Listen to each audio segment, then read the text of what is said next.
This is going to be the top for the bathroom vanity. I've already planed it off. I didn't show that. If you want to see that, you can watch my other videos. Planing's planing. This is all 3/4. It was rough like this. I don't know if you can see that, but man, it's rough, but it's really beautiful. So this board I'm holding is going to be the backsplash. So I've already marked out where the sink is going to be on the back side, and I've drilled for my pocket holes, because if you don't, I had to mark out where that sink's going to be to know where to put the pocket holes around the sink. So that's where we're at right now. So now I'm going to tighten it up, and it's wider than it needs to be. So I'm going to tighten it up, get the cracks out of it, do a final measurement. And this piece here I'll have to rip down a little narrower, and then I can start screwing this together. This is all 1800s, late 1800s pine. That's what all these barns are that I take down.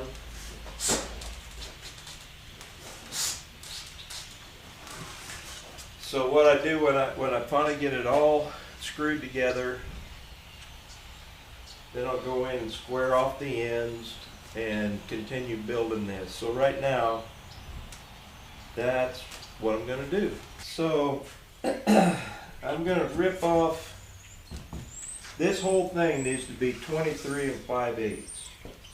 This top on this vanity is going to be wider than a normal vanity that you go look at, but when you're building it yourself, you can do what you want. So it's going to be 23 5/8, probably 2 1/8 off of this board, and then we can start putting this together. So that's what I'm going to do. I'm not going to show it. I'm just going to run it through the table saw, and I'll be right back. So I have these boards. I've got these boards now all put together. Now if you didn't put these on and you just squeezed it, it'll roll up like this. So you need these on, because for one, it'll keep them all flat and flush. And for two, it'll keep it from rolling up. And then you can squeeze it tight, get your seams tight, and time to put the pocket screws in. When you flip it over, there's going to be a ever so slight unevenness, slight, just because. But then I'll go over that with a sander, smooth it out, and then we'll be in business. So I'm just going to put the pocket screws in.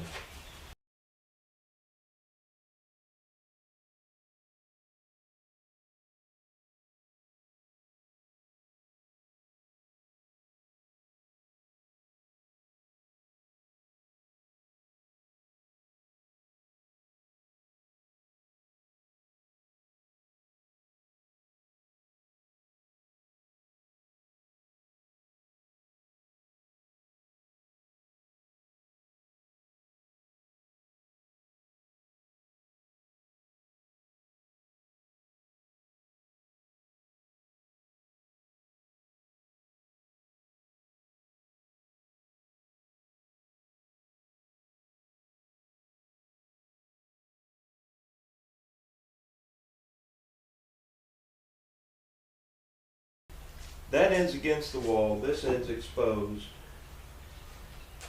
So I don't want these ends. So I'm going to put an end piece on here. So I'm going to cut this. This has to be 73 3/4 long.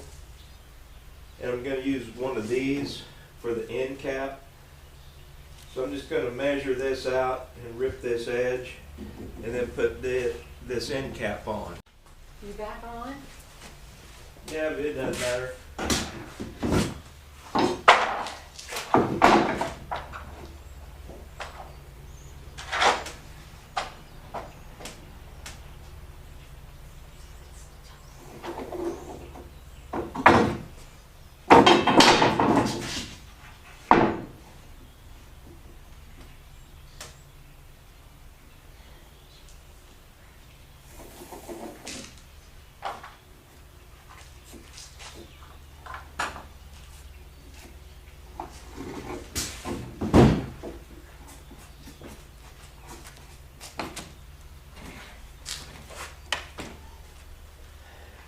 So what I did right there was I measured how long I want it. I laid the board on there that I'm going to use for my end piece. Struck my line there, and that's the line I'm going to cut on. So I marked it, and then I put cut, cut, cut. Because you don't want to cut it on the wrong line and then screw the whole thing.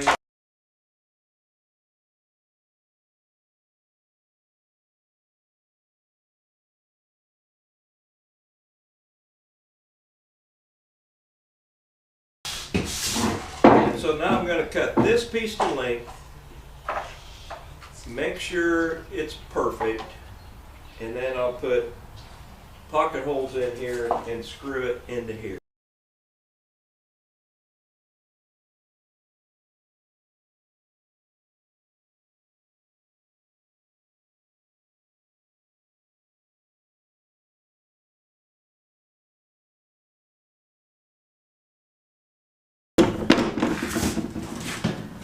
So I've got this edge. What I did, I put clamps on here. I put clamps on here so that this would all stay flat. And then when I put the screws in, if there was any crack, it drew it up. And so now let's see what this looks like. Okay, here we go. That, let's see, this is the back. It's like this. Got a little crack right here. But I'll fill that. That's it. There's just a little edge right there, and that's all. So what I'm going to do now is go over this with a sander, orbital sander, smooth it all off, and then we'll be ready to go.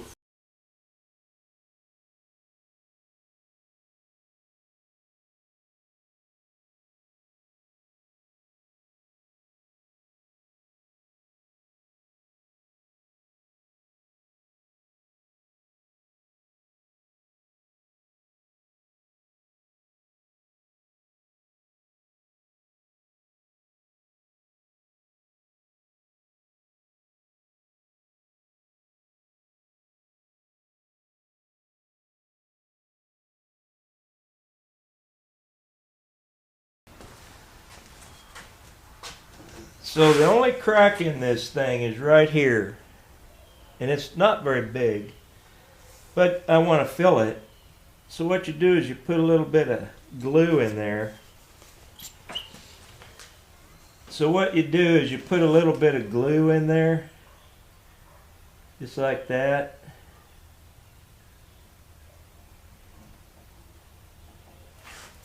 Just like that. And now you just wipe off the glue, leaving the glue in the crack. And then when you sand it, this dust will fill it in.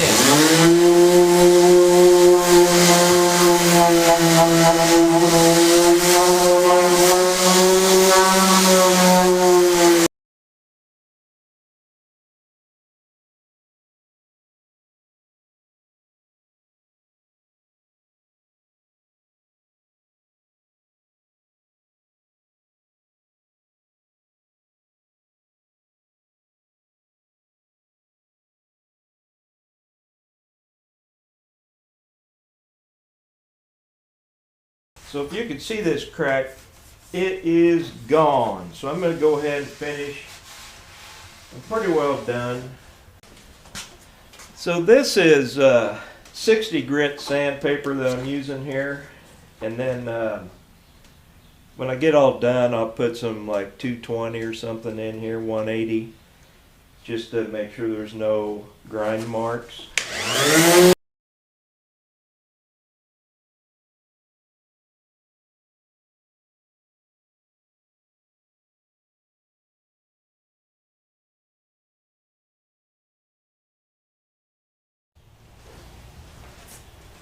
So what I put on here now is 150.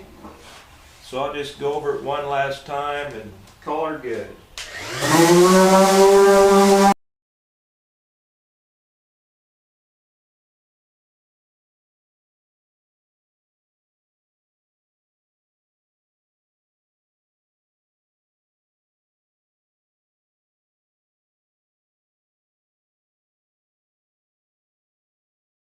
Now I want to put an edge. This is 3/4.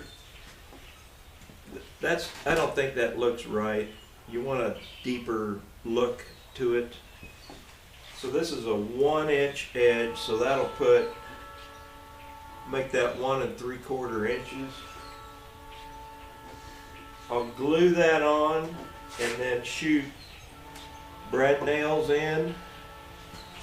And you got to be careful if you do this of where you put those brad nails and how deep you go, because I'm going to router this edge when I get all done. I don't want to be getting into those brad nails and then having to contend with that. So that's what I'm doing here. So I am going to cut this to length, glue it, nail it, and then there'll be a piece here also. That's what I'm doing. So I've got that glued on, making sure this front edge is even. I'll wipe that glue off, and then I'll shoot some nails in it.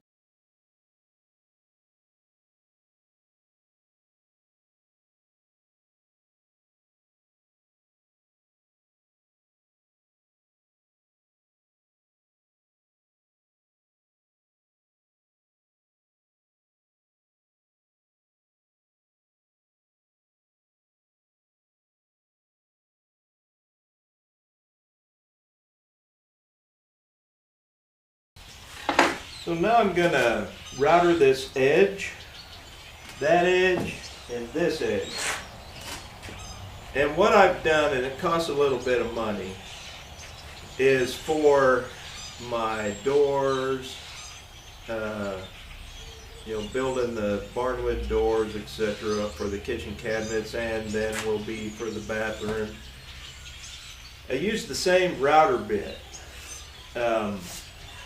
At the same depth, and then rounding an edge like this, I use the same router bit and the same depth, and then when I'm cutting out for hinges, they're again same one, same depth. So what saves a lot of time and will cost you more is I've got 3 routers. Each one of them is set up already. And you don't have to go through that process of putting a bit in there, testing it, you just grab it, do it. And so that's what I've done. And if you can afford to do that, I would say to do it, because it'll save you a whole lot of time when you're doing, the same thing over and over. So anyway, I'm going to router this edge.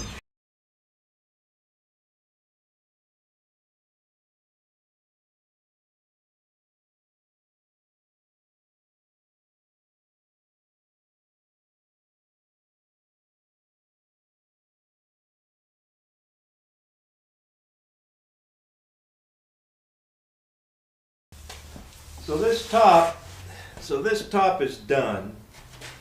I've cut out for the sink. There's for the faucet.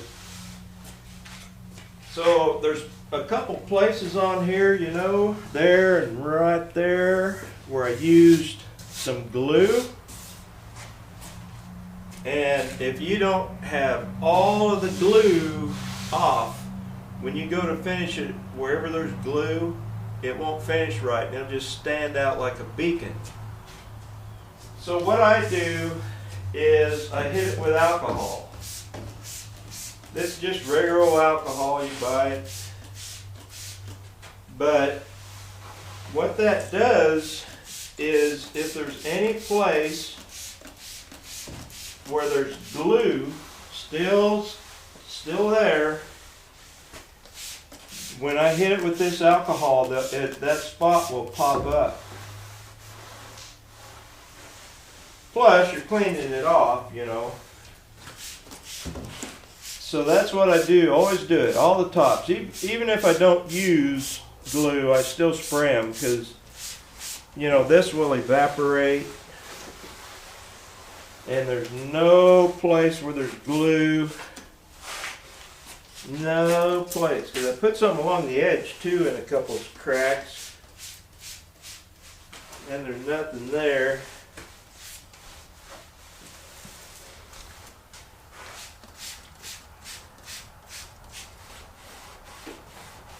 Plus, you can see what it's going to look like. That color right there, that's what the color is going to be when I put the finish on it.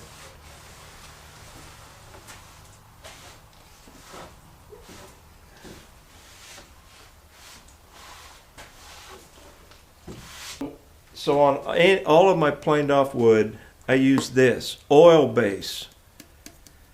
This is oil base, clear semi-gloss oil base. That's what I use on this. If I use water base, you can't even tell I put anything on there. But this will give this really deep tones when I put it on. I might add that if you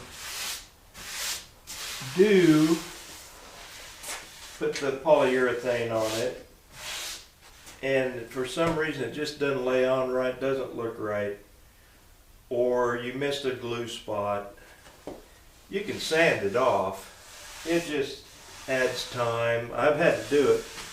I've had to sand it off. And you know how it is. It's always best to do it right the first time. But just letting you know that is all not lost if it for some reason doesn't turn out like you want it to. So it looks to me like I'm ready to put this on. Rips. Oh yeah. That's gonna work.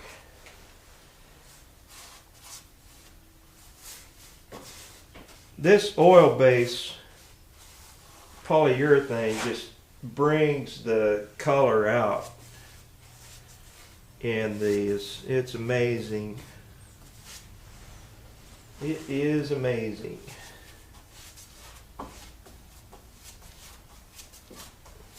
So I'm gonna bring the camera over right here up close, so that you can see the transformation. Tones just come out. Oh my gosh. It is so deep. So I'm gonna go ahead and finish this out.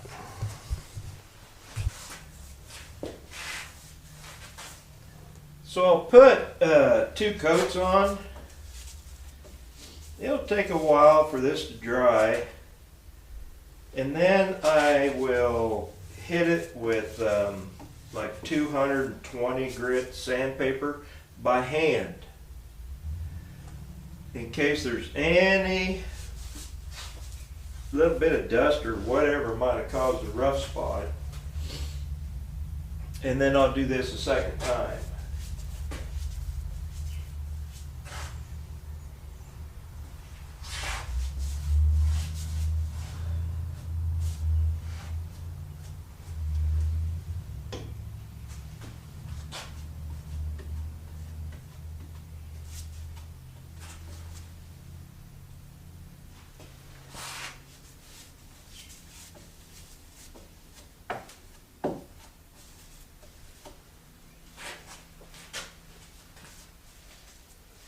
the different wood will absorb differently.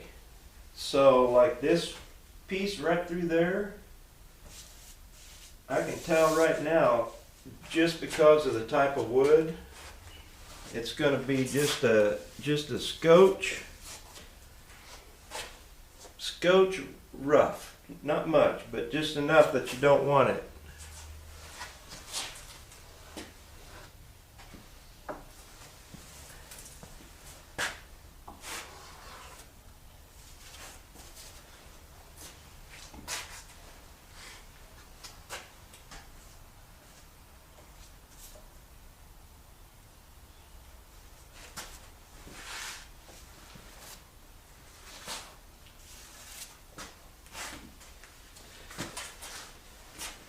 So I'm going to get the camera and bring it over here, and then you can kind of look at it up close. So there it is. It'll take about 4 hours to dry. But my, oh my, it is going to be beautiful. Look at that wood grain. And the only way you can get that wood grain is with oil-based polyurethane.